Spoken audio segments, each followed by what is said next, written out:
নমস্কার বন্ধুরা, রান্নাঘরে রান্নাবান্নায় সবাইকে স্বাগত। আজকের রান্না সয়া চিলি। এটা সয়াবিন দিয়ে তৈরি, পুরো চিলি চিকেনের স্বাদে, এবং খেলে মনে হবে একদম চিকেনই খাচ্ছেন। প্রথমে আমি সয়াবিন জলে কিছুক্ষণ সেদ্ধ করে নিয়েছি, তারপরে জলটা ভালো করে ছেঁকে নিয়েছি। এইটুকু সয়াবিনের জন্য আমি এখানে 2 চামচ মতো ফ্যাটানো ডিম দেব, আর তার সাথে দেব 1 চামচ মতো ময়দা আর 1 চামচ কর্নফ্লাওয়ার। সয়াবিন যতটা নেবেন সেই হিসাবে রেশিওতে এটাকে এইভাবে বাড়িয়ে দেবেন। এবার একটুখানি সামান্য পরিমাণ এতে আমি নুন অ্যাড করব। এবার সমস্তটাই একটু ভালো করে গায়ে মাখিয়ে নেব সয়াবিনের। এইভাবে পুরো সয়াবিনের গায়ে সব মাখানো হয়ে গেছে। এবার আমি কড়াতে তেল গরম করব।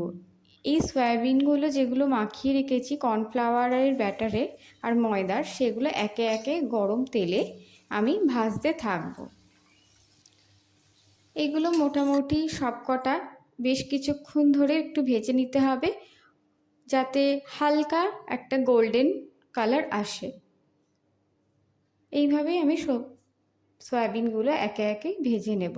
একসাথে যদি আপনারা সমস্ত সয়াবিনগুলো দিয়ে দেন তাহলেও কিছু একটা অসুবিধা হবে না, তবুও প্রথম দিকে একটা একটা করেই দিয়ে দেবেন, তারপর একসাথে সবকটা ভেজে নেবে। এই সয়া চিলি খেতে পুরোপুরি চিলি চিকেনের মতোই লাগবে, যদি না কাউকে বলা হয় এটা সয়াবিন দিয়ে তৈরি হয়েছে।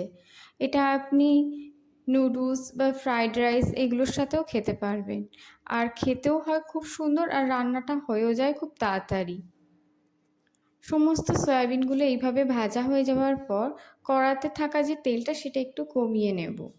দেখুন গোল্ডেন করে ভাজা হয়ে গেছে আমার সমস্ত যে কটা সয়াবিন আমি মাখিয়ে রেখেছিলাম।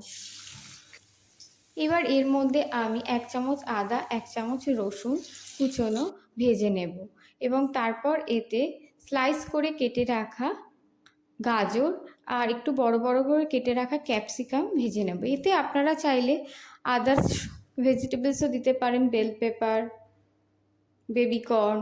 আমি এখানে একটু গাজর আর ক্যাপসিকাম দিয়েছি, আর একটা বড় পেঁয়াজ একটু বড় বড় করে কেটে নিয়ে জাস্ট হালকা করে একটু সতে করে নেব।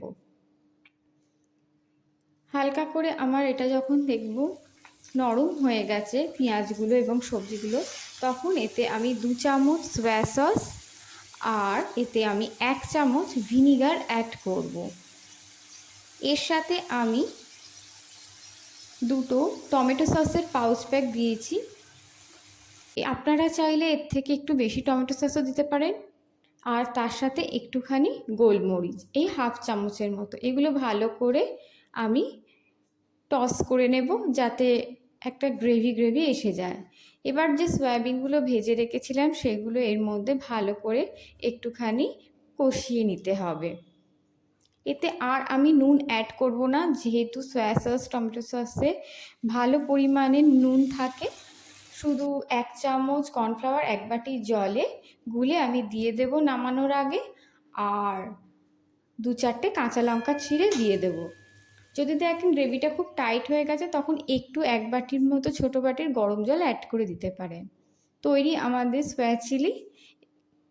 আপনারা এটা বাড়িতে তৈরি করে দেখবেন। দেখুন বন্ধুরা কত তাড়াতাড়ি হয়ে গেল রান্নাটা, খেতেও খুব সুন্দর হয়।